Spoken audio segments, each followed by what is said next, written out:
All right, guys, so today we're doing the last section in Chapter 7. It's called More Quadrilaterals, and this one mixes everything together. So we got to be really careful when we read the directions and make sure we know what they're talking about.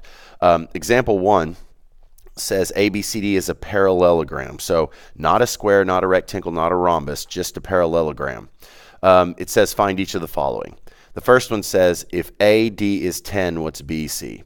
Well, if I have 10 on DA, or AD, then BC is the opposite side, and you should remember in parallelograms, opposite sides are congruent, so if AD is 10, then BC is also 10. So that's a pretty easy one. The next one says if AC is 15, so AC is this diagonal right here, and it's 15. It asks what's AX, this piece right here. So we should know that diagonals of parallelograms bisect each other. It means cuts them in half. So if AC is 15, then AX is half of that, which would be 7.5. And those are two that y'all are pretty good at.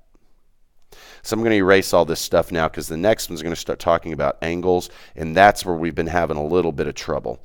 So let's get rid of all this stuff so it's not all muddled up. So if I look at this one, it says angle CDA. Now here's where the problems have been.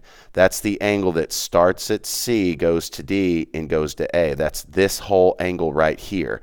And remember, guys, the angle measure is going to go at the vertex, which is always that middle letter. So that's 111 degrees. They want us to find the measure of ABC. The angle that starts at A goes to B and up to C, which is this whole angle right there. Well, in a parallelogram, opposite angles are congruent, so that means angle B is also 111 degrees.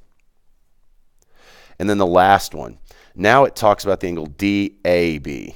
So let me outline this one from D to A to B. So this whole angle right there is 69 degrees.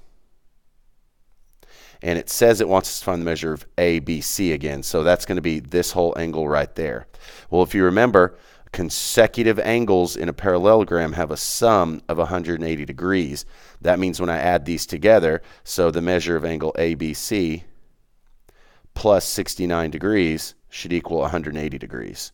So I subtract the 69 from both sides, and you end up with the measure of ABC being 111 degrees again. So not too tough, guys, and those are really important things to memorize because, of course, on the test you won't have the little papers that tell you all those things. Let's look at example 2. There's several on here. They are parallelograms, so the same rules apply. We just need to find the values of x, y, and z. So this one's actually pretty easy if you remember two things. Opposite angles are congruent. Consecutive angles are supplementary.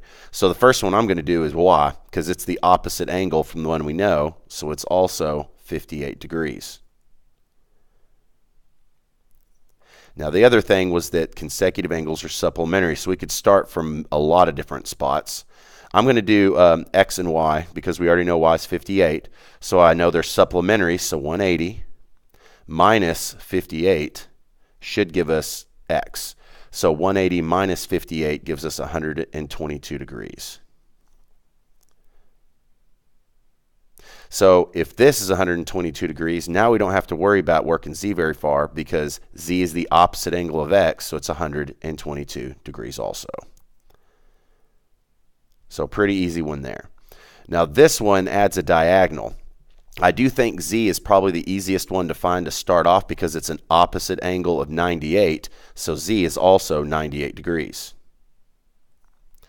Now, the one thing that people keep messing up is we do have parallel lines here. Then we have a transversal cutting those parallel lines. So if you look at y and 32, they're on opposite sides of the transversal. So they're alternate interior angles, and alternate interior angles are congruent.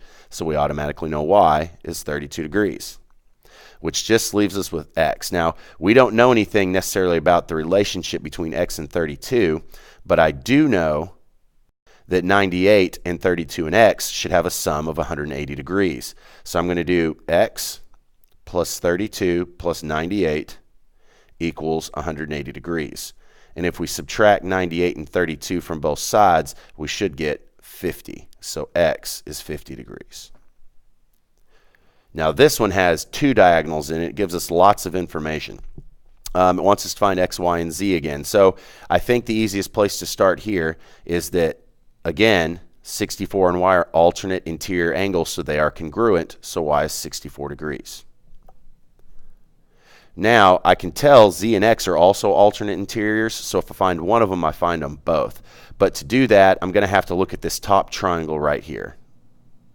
Okay? I already know one of the angles is 106, and I actually know the other angle is 43 degrees because we have alternate interior angles. So I can subtract both of those from 180 because there's 180 degrees in a triangle. So 180 minus 106 minus 43 should give us z. So 180 minus 106 minus 43 gives us, it looks like, 31 degrees. And then, of course, since z and x are alternate interior angles, x is also 31 degrees. So those are all just little tricks, guys. Make sure you're paying attention to those. It makes it a lot easier if you recognize those special angle pairs. And this last one is also a parallelogram. Lots of parallelograms on here. It says find the value of x and y to guarantee the quadrilateral is a parallelogram, which means I need to make sure that consecutive angles have a sum of 180 degrees. So I think y is the one we need to start with. It's the harder of the two. I know that the sum, so 3y plus 16 plus 56, should equal 180 degrees. That's 3y plus 72, it looks like, equals 180. I can subtract 72 from both sides, so 3y equals 108. And then I divide both sides by 3. I get y is 36. Now, that's all it really asked me to find. I don't have to plug it in. However, it might be useful to plug it in to check. If you do, I do promise you it will work. Now, 4x, you could plug in y and then add that to 4x and then set it to 180. But opposite angles are congruent, so I know that 4x actually equals 56. And that's a little bit easier way to do it. So if I divide both sides by 4, I get x is, looks like 14. So this page is really good to help you with your homework. Make sure you have it all filled out. And if you have any questions, make sure and come ask me. Let's go to the next page. This gets a little more specific. It says GRIP is a rectangle. So now we have all the stuff we've talked about, except for now we know that the diagonals are congruent and all the corners are 90-degree angles. It says if P to S is 6x minus 4 and GI is 28, so it gave us this whole diagonal here, it wants us to find the value of x. There's a couple of ways you could do this, but basically we have half here of 28, or you could think that 28 would be worth 2 times that one diagonal of the piece. So I'm going to do it this way. I'm going to say 2 times 6x minus 4 equals 28. It gives us good distribution practice. So I'm going to distribute right here. I get 12x minus 8 equals 28. I'm going to add 8 to both sides, so 12x equals 36.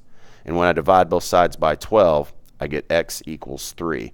Now you could have done it this way too and said, okay, 6x minus 4 is half a diagonal. Well, 14 is half of the diagonal as well, so you could set it up this way and you'll still get x equals 3. So either way, it'll work out.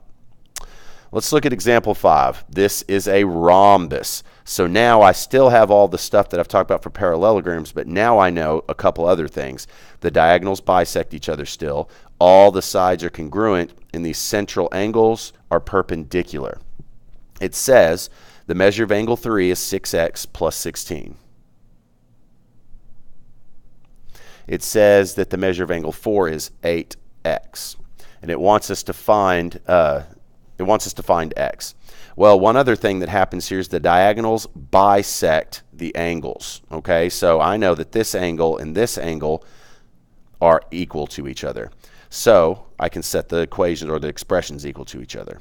6x plus 16 equals 8x. I can subtract the 6x to the other side and get 16 equals 2x, which gives me x equals 8.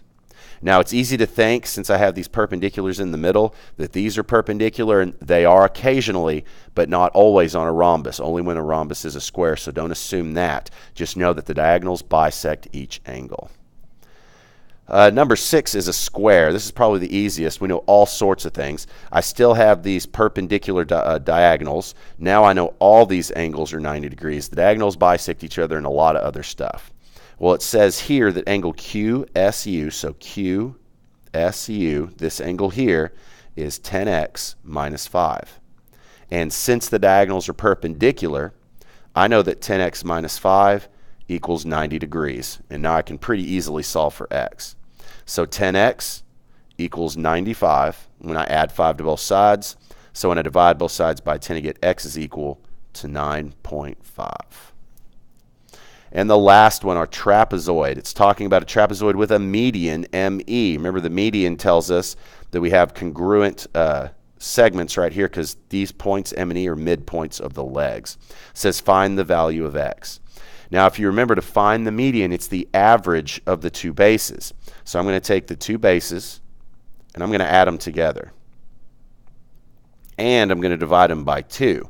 When you do that, it should give us the median's length of 13. Now we can clean this up and solve for x. So to clear the fraction, we multiply both sides by the denominator. And I'm going to go ahead and clean up this numerator. It looks like 4x plus 3x is 7x. We've got negative 10 plus 8 will leave us with minus 2 equals 13 times 2 would be 26. And now it's a pretty easy solve.